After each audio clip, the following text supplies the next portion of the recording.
우리 주님은 우리를 보배롭고 존귀한 자로 부르셨고 너는 두려워하지 말라 너는 내 것이라 말씀을 하십니다.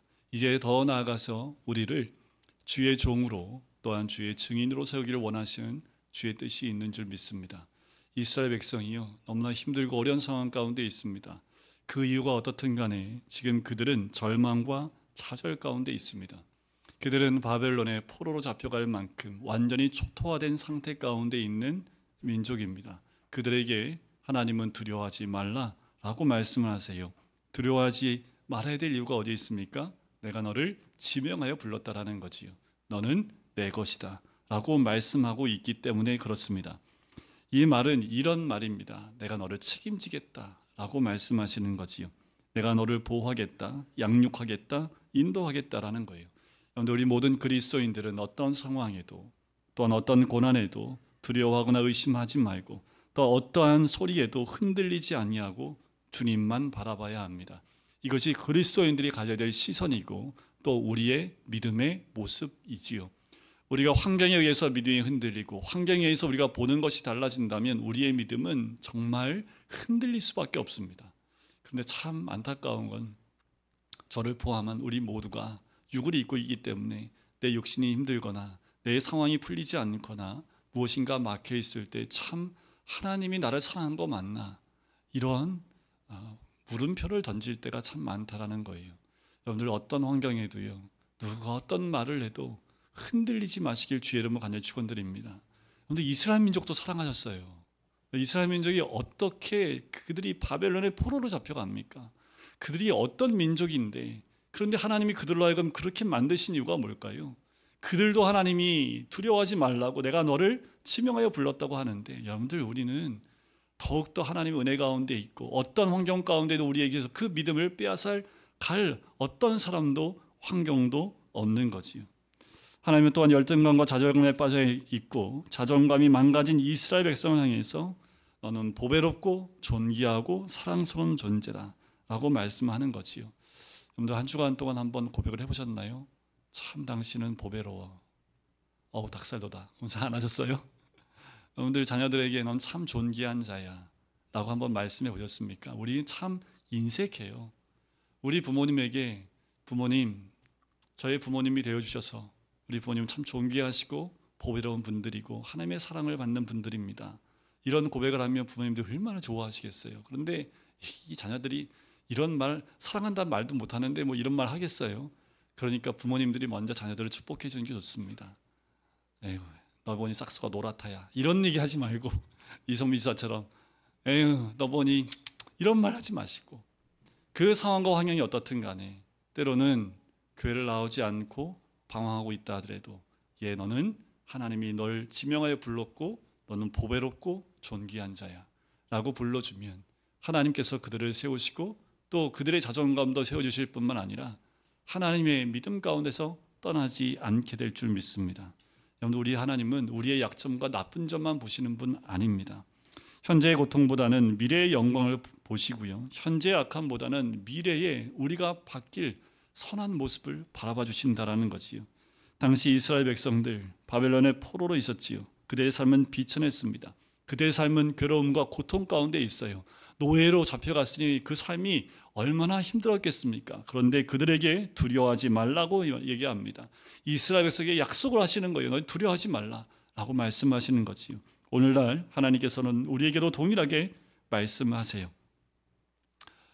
그런데 우리 예수 믿으면 복받고 모든 일이 참 잘 되면 좋겠습니다. 시험 보면 한 번에 다 통과하고 승진은 때가 되면 알아서 다 잘 되고 뭐 장사했다 하면 막 대박 나고 그러면 참 좋겠어요. 매사가 다 잘 되는 것만은 아니지요. 이렇게 잘 되면 어렵지 않겠는데 삶의 굴곡이 있고요. 계속 이런 일들이 이어집니다.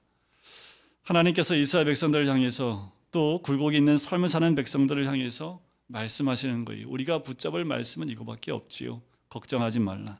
두려워하지 말라. 내가 너를 택하였고 내가 너를 지명하여 불렀나니 너는 내 것이라. 그러니까 대박 날 거야. 이런 말씀 안 하신다는 거예요. 우리는 꼭 이런 말 들으면 하나님, 아이고 하나님 또 대박 나게 하시다. 우리의 삶과 우리의 생각이 이쪽으로 자꾸 가요. 아니 막혔던 것이 풀리는 거 아닌가? 홍해 갈라서 하나님이 어디로 인도하셨습니까? 광야로 데려가죠. 광야로. 홍해가 딱 갈라져가지고 바로 가나안으로 쑥 들어간 거 아니지요. 또 목사님이 요단강 갈라져서 가나안 갔는데요. 그럼 가나안 들어갔더니 모두가 무릎 꿇고 이스라엘 백성들을 맞이하고 했습니까? 또 전쟁을 하는 거지요. 우리 하나님은 너는 내 것이라 말씀하십니다. 내가 상황이 어떻든 간에 내가 너를 버리지 않겠다라는 거예요. 동행하시겠다 말씀하시고 너를 외면하지 않고 포기하지 않겠다라는 거예요. 여러분, 하나님의 결론은 너를 버리지 않겠다라는 겁니다. 우리의 상황이 어떻든, 우리의 온 몸이 상처투성이든, 세상에서 패배한 그 모습이든, 하나님께서는 너는 나한테는 존귀하고 보배로운 자임을, 그리고 내가 너를 지명하여 불렀을 뿐만 아니라 너를 버리지 않았다는 그 말씀을 우리에게 하고 계시는 거죠. 여러분, 지금도 변함이 없으세요.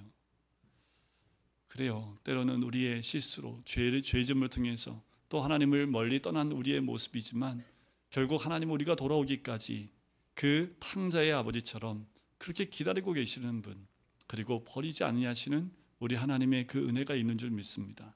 그런데 우리가 그 약속을 믿고 나간다면 일단 죄짓지 않겠지요. 떠나지도 않겠지요.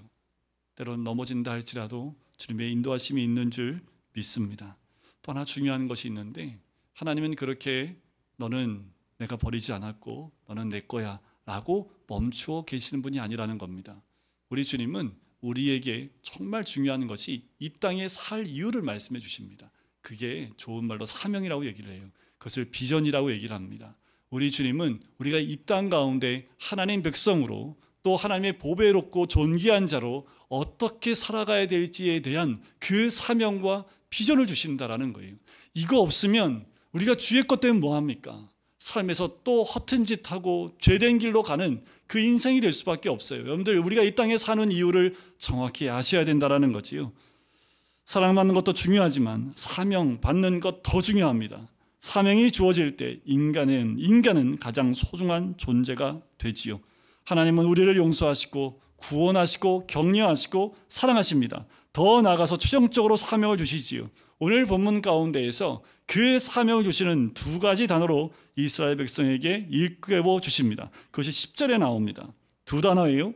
증인과 종입니다. 그리스도인의 삶은 증인의 삶이어야 합니다. 그런데 증인은 어떤 사람입니까?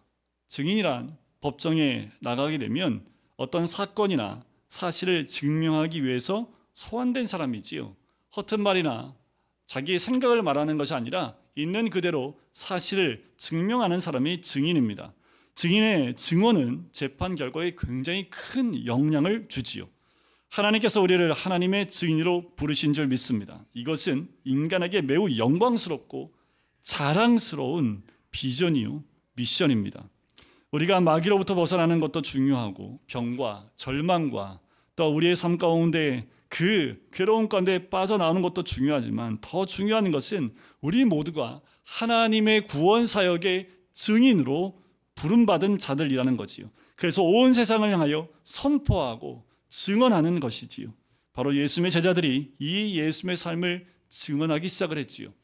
예수님께서 승천하시기 전에 이 제자들에게 하셨던 말씀, 성령이 너희에게 임하시면 권능을 받고 예루살렘과 온 유대와 사마리아와 땅끝까지 이르러 내 뭐가 되라고요? 증인이더라.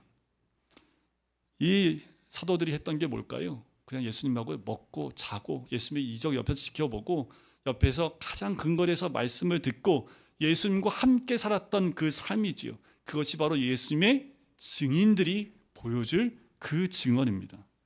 예수님의 제자들은 예수님의 삶과 말씀과 기적을 목격을 했습니다. 예수님의 십자가의 모든 사역을 옆에서 다 지켜봤습니다. 더 나아가서 무덤에서 부활하신 예수님도 만났지요. 예수님이 오죽하면 내 손을 들어서 내 손가락에 좀 손 넣어보고 옆구리에 손 넣어보고 좀 믿어라 라는 이 말까지 듣게 됩니다. 예수님의 제자들은 예수님의 승천의 증인이었습니다. 그리고 구름 타고 올라가시는 그 장면을 제자들은 보았습니다. 예수님의 제자들, 그들은 그들의 삶을 통해서 증언 대신 증인의 삶으로 예수 그리스도의 모든 삶을 직접 증언하는 그 삶을 살게 되죠. 여러분, 우리를 부르신 하나님의 부르심은 우리가 어디에 있든 어느 곳을 가든 이 증인된 삶을 살기에 원하시는 줄 믿습니다. 목사님, 저는 제자들처럼 같이 안 살았는데요, 같이 안에 살았던 사도 바울을 보십시오. 사도 바울도 이 제자들 이상으로 탁월하게 예수님을 증거했던 사람입니다.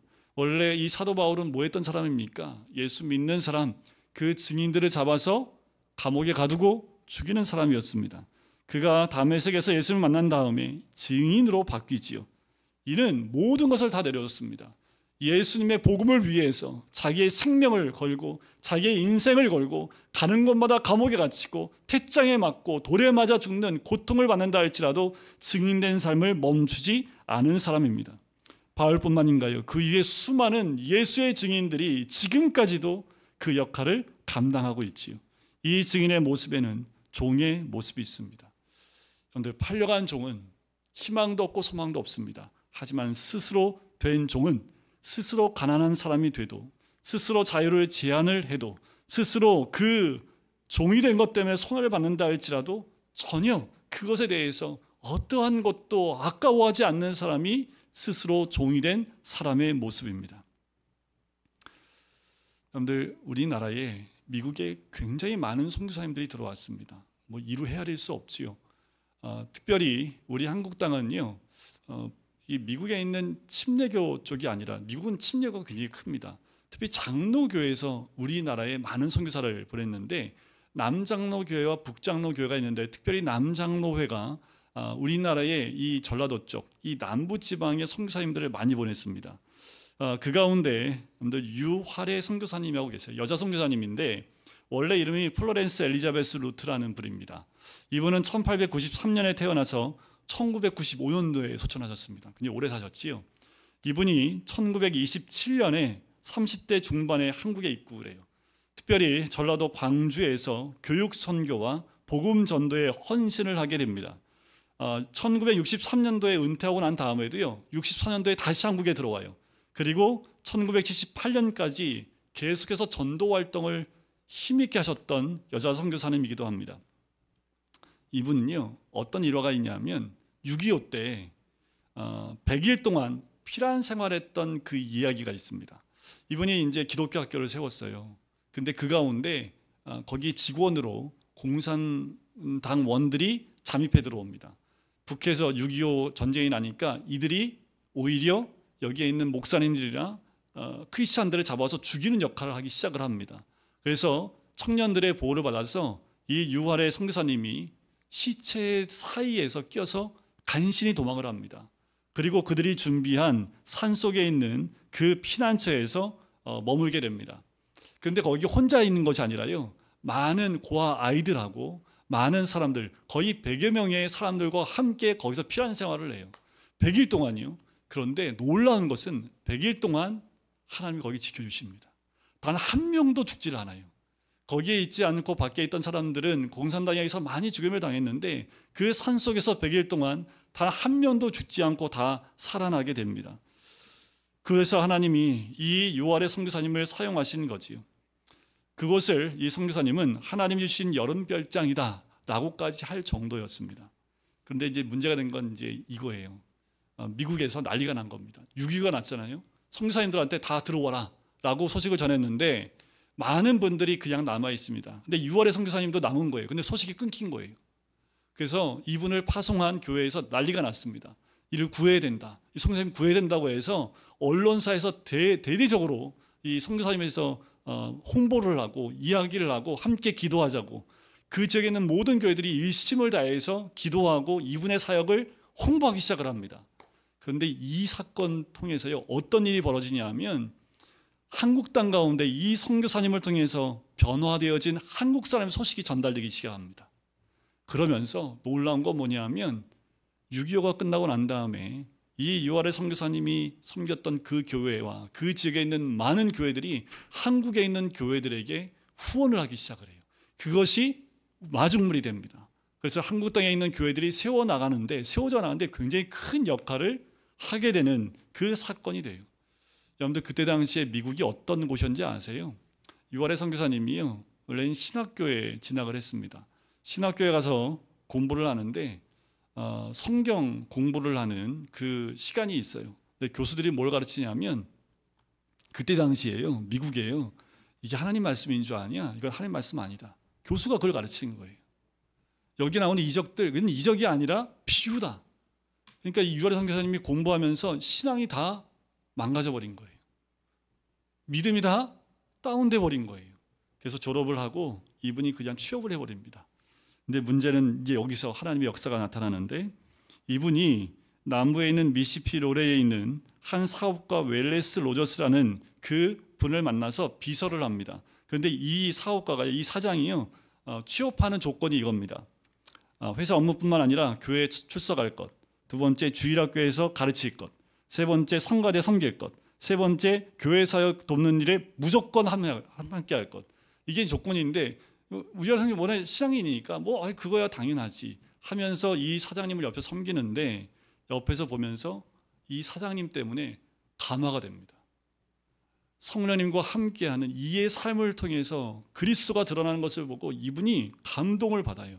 그래서 이분이 유아래 선교사님 다시 선교에 대한 그 도전을 받은 거예요. 그래서 30대 중반에 그걸 다 내려놓고 한국 땅에 선교하러 들어오게 된 계기가 됐던 거죠. 여러분들, 유아래 선교사님 참 대단한 능력으로 이 땅 가운데 큰 역할을 한 선교사님입니다. 이 땅에서 증인된 삶을 살았지요. 죽음의 고통과 또 모든 괴로움 가운데서도 도망가지 아니하시고 증인된 삶을 살았지요. 마치 종처럼 자유함이 있었고 분명히 벗어날 수 있었음에도 불구하고 그렇지 않고 자기의 생명을 내던지라니 있더라도 하나님 주신, 맡겨주신 그 일을 감당하기 위해서 종의 모습은 남아 있습니다. 근데 더 놀라운 것은 이 사업가였던 엘레스 로저스예요. 이분이 한 건 뭐예요? 그냥 자기의 사업터에서, 자기의 삶에서 자기의 신앙을 드러내는 삶을 살았던 거예요. 만약에 이 유아래 선교사님이 이 사장님을 못 만났다면 아마 선교에 지원을 하지 못했을 겁니다. 여러분들, 우리 모두가 이 유아래 선교사님처럼 선교사로 나갈 수도 있습니다. 그런데요, 이 사장님처럼, 로저스처럼 자신의 삶을 통해서 그리스도를 그냥 드러내는 삶을만 살아도 우리를 통해서 누군가 예수 그리스도를 만나는 그 증인된 모습을 보일 수 있다는 거지요. 어떻게 여러분들 선교사로 가시겠습니까? 그건 아무도 모르지요. 우리 모두는 있는 자리에서, 여러분들이 이 로저스라는 사업가는요, 어떤 분이 연구를 해보니까 굉장히 힘들고 어려운 시간들을 많이 보냈대요. 한두 번 망한 게 아니랍니다. 근데 그럴 때마다 하나님의 도우심 가운데 이분이 믿음 가운데 정말 아주 대단한 믿음을 갖는 소유자가 된 거예요. 그래서 그 다음부터 사업할 때 자신을 위해서 사업하지 않는, 주를 위해 사업하는 사업가가 됐던 거지요. 성경에서 말하는 여호와의 종, 또 여호와의 증인의 모습이 바로 이런 분들과 같은 모습이 아닐까. 특별한 거 아니지요. 여러분들, 내가 만난 주님을 내 삶 가운데 그냥 드러내 보이는 거예요. 생각해 보니까 가장 힘든 게 아내한테 그 모습 보이는 게 제일 힘들더라고요. 그런데 여러분들, 남편한테, 아내한테 내가 예수 믿는 사람이라는 걸 드러내 보일 수 없다면 어느 누구에게도 드러내 보일 수 없고요. 내 자녀에게 네 아빠가 예수 믿는 사람이라는 것을 말로만이 아닌 삶으로 보여주지 않는다면 우리는 사회에 나가서도 그 모습을 보일 수 없는 거지요. 여러분들, 우리는 회사에서 어떤 직급에 있든 가정에서 아버지가 되든, 하지만 더 중요한 건 뭐예요? 그 이전에 우리는 그리스도인이라는 겁니다. 그것이 바로 여호와의 종이며 또 증인된 모습이지요. 이 사람을 누가 막을 수 있겠습니까? 이런 사람은요, 불평도 하지 않습니다. 원망도 안 해요. 힘든 것 상관없습니다. 피곤하지도 않아요. 위험해도 괜찮습니다. 불 속에도 들어가고요, 물 속에도 들어갑니다. 죽기로 작정했기 때문에 그래요. 그리스도인, 여호와의 증인된 모두는 바로 스스로 종으로서 이 땅 가운데 여호와를 위해 사는 사람들이기 때문에 전혀 문제가 되지 않는다라는 거지요. 근데 중요한 건 뭐냐면요, 하나님이 이스라엘 백성을 종, 증인으로 부르셨다고 그랬지요. 그런데 우리가 앞부분에서 이미 나눴지만 이들은 어떤 상태에 있었던 사람이라고 제가 말씀드렸습니까? 안 보여요. 안 들려요. 여러분들, 증인을 세우는데 보지도 못하고 듣지도 못하는 사람들, 여러분들 증인 세울 수 있어요? 지금 한 사람의 증인이 나한테 굉장히 중요한데 볼 수도 없고 들을 수도 없는 사람을 증인을 세울 사람이 누가 있습니까? 근데 하나님은 그런 이스라엘을 증인으로 세우세요. 걱정하지 마세요. 목사님, 저는 아직도 걱정하지 마시려니까요. 이스라엘도 그렇게 증인을 세웠는데 이스라엘도 그 모습 그대로 내 것이라 말씀하시고 증인으로 세우시는데 우리는요, 현재의 나의 모습 괜찮습니다. 또 하나의 증인을 세웁니다. 그게 이방인들이에요. 8절에서는 하나님은 이스라엘을 증인으로 불러셨고 9절에서는 이방인을 증인으로 세웁니다. 자, 여기서 여러분들 이 사람을 하나님께서 증인으로 세우시는데 여러분들 생각해 보세요. 하나님이 얘들이 볼 때까지 얼마나 답답하실까요? 들을 때까지 얼마나 답답하실까요? 여러분, 우리를 보고 하나님 얼마나 답답하실까요? 얘 언제나 들을래? 얘 언제나 볼 수 있을까? 여전히 자기의 문제에만 쳐다보고 있고 하나님이 어떻게 인도하시는지는 쳐다보지도 않고 당장은 내가 들어야 돼 하나님 말씀 못 듣고 세상 말에만 귀가 열려서 그 후에 따라가기만 하는 우리의 모습을 보면서 하나님은 그래도 내가 너 증인 세울 건데 언제 눈 볼래? 언제 들을래? 이러고 있지만 그 답답함은 얼마나 크실까? 여러분들 그 답답함이 42장 18절부터 22절에 나오잖아요. 너희 못 듣는 자들아 좀 들어라. 너희 맹인들아 좀 밝히 보라. 맹인이 누구냐? 내 종이 아니냐? 누가 내게 보내는 내 사자같이 못 듣는 자겠느냐? 누가 내게 충성된 자같이 맹인이겠느냐? 누가 여호와의 종같이 맹인이겠느냐? 내가 많은 것을 볼지라도 유의하지 아니하며 귀가 열려 있을지라도 듣지 아니하는도다. 여러분, 들으셔야 합니다. 보셔야 합니다. 우리 주님 기다리고 계세요. 우리 주님, 너 내 거야 하고 지금도 기다리고 계세요. 너를 내 증인으로 세워야 된다. 지금도 기다리고 계세요. 이스라엘 백성은 불신앙과 오만과 부주의함 때문에 증인의 역할을 제대로 감당하지 못했지요. 하지만 하나님은 그들을 증인으로 종으로 쓰시려고 하는 거예요.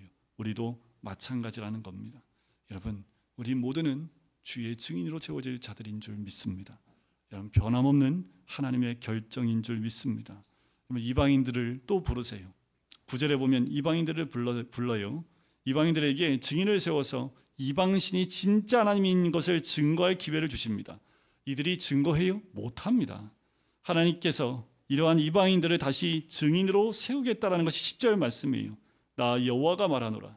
너희는 나의 증인, 나의 종으로 택함을 입었나니. 이방인들을요. 하나님도 몰라요. 그러니까 어떻게 해요? 이는 너희가 나를 알고 믿으며 내가 그인 줄 깨닫게 하려 합니다. 이들이 몰라요. 그러니까 어떻게 해요? 하나님이 알게 하고 믿게 하고 깨닫게 해주겠다라는 거예요. 그래야 증인이 될 수 있습니다. 하나님은 두 가지 결정을 합니다. 마음에 종과 증인으로 우리를 택하신 거지요. 증인으로 보지 못하고 듣지 못하는 자를 택하신 거지요. 하나님 마음은 이미 우리를 종과 증인으로 택하셨다라고 마음에 결정하신 거예요. 또한 두 번째는 하나님은 우리로 하여금 증인이 되게 하기 위해서 하나님을 알고 믿고 깨닫게 해주시겠다라고 결심을 합니다. 여러분들 어떻게 여러분들 알까요? 어떻게 믿을 수 있을까요? 여러분들 제일 좋은 건 말씀 들을 때 들으세요. 말씀을 깨달으세요. 그래서 하나님을 알아세요. 그러면 하나님을 증거하는 삶을 살 수밖에 없습니다. 근데 이게 안 되면 어떻게 할까요? 암도 주고 사업도 실패하게 해주고 환경의 고난을 통해서 하나님 만나는 수밖에 없는 거예요. 이스라엘 백성이 그렇게 잡혀가고 나니까 그때 하나님을 볼 수 있는 눈이 열립니다. 여러분들 이렇게 하나님 아시겠습니까? 어떻게 알든 여러분들 하나님을 알고 믿어야 하나님의 증인이 될 수 있지 않겠습니까? 여러분들 어떻게 해야지 하나님을 알 수 있고 하나님을 들을 수 있는 귀가 열리고 눈이 열리시겠습니까? 제일 좋은 거는 여러분들 이렇게 예배 드릴 때 눈이 열리시는 거예요. 예배 드릴 때 말씀 가운데 찬양 가운데 귀가 열리시는 거예요. 그리고 순종하는 겁니다. 그런데 우리는 눈 감고 귀 닫고 예배 드리니까 주님 말씀하십시오. 저는 안 듣겠습니다.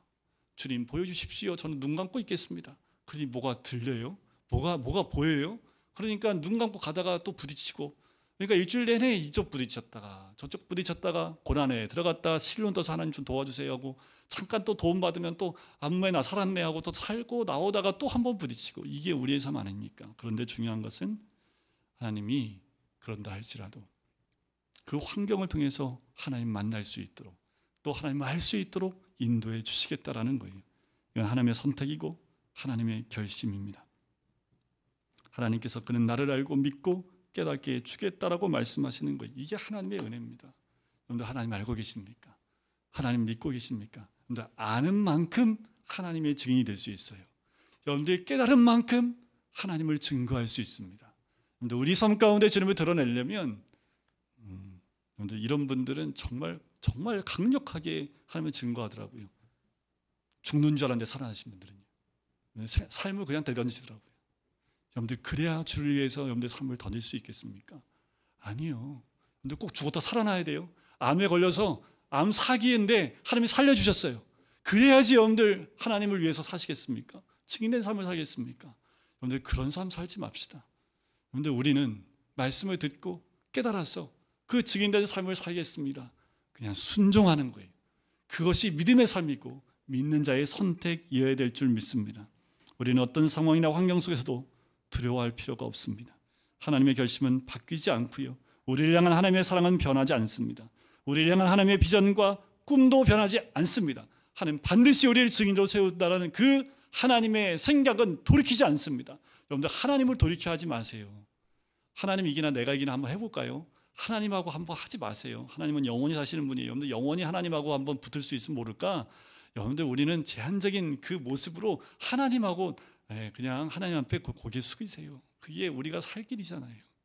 여러분들 주의 말씀대로 순종해서 우리를 세우시는 하나님의 그 증인된 삶, 종된 삶이 될 줄 믿습니다. 그럼 우리가 뭘 증거해야 될까요? 그 내용이 11절과 12절에 나옵니다. 같이 한번 읽어볼까요? 같이 읽겠습니다. 시작. 나 곧 나는 여호와라. 나 외에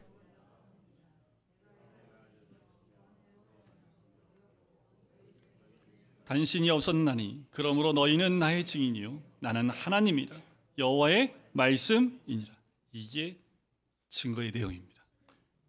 그런데 바라꼬라는 것은 이걸 어떻게 전할까요? 구원받으셨습니까?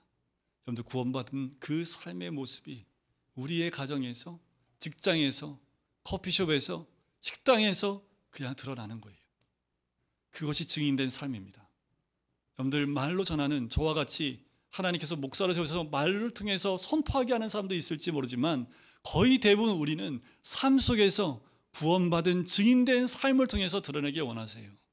예수를 만나서 변화된 모습, 예수를 만나서 구원받은 모습, 그렇게 살아갈 때 하나님의 매일의 인도하심이 있죠. 그곳이 때로는 계곡 속이라 할지라도. 이번에 유명산 갔는데 저는 유명산을요 숲속의 그 숲집에는 가봤지만 유명산을 올라가 보진 못했습니다. 그리고 이번에도 산은 못 올라갔고요. 산길을 좀 타긴 했는데 산길도 만만치 않더라고요. 우리 이제 박장로님하고 먼저 올라가신 분들은 쫓아갈 수 없으니까 근데 그 길도 만만치 않은데 등산 코스는 정말 만만치 않겠다. 그런데 거기 갔다 와야지 그 산에 대해서 이해할 수 있지요. 여러분 우리가 구원 받아보고 그 삶이 어떤지를 느껴봐야 그 구원을 전할 수 있는 너도 한번 구원 받아봐. 삶이 달라져. 여러분들 이런 고백이 좀 우리 삶 가운데 있어야 되지 않겠습니까? 근데 우리는 너무나 힘들어요. 교회 다니는 것도 힘들고 섬기는 것도 힘들고 예수님 만나는 삶이 힘든 것이 아니죠. 우리가 전해야 될 것은 더 이상 세상이 아니라 그리스도인 줄 믿습니다. 우리 주님은 13절 보세요.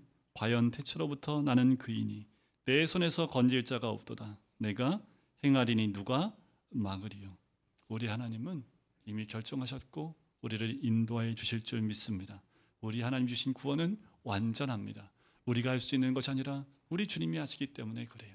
그 믿음 가운데 우리 모든 성도님들 이제 참 증인된 삶, 이번 한 주간 동안 우리가 증인된 종된 삶으로 그리스도를 우리 삶 가운데 드러내 보이시기를 주님의 이름으로 간절히 축원드립니다.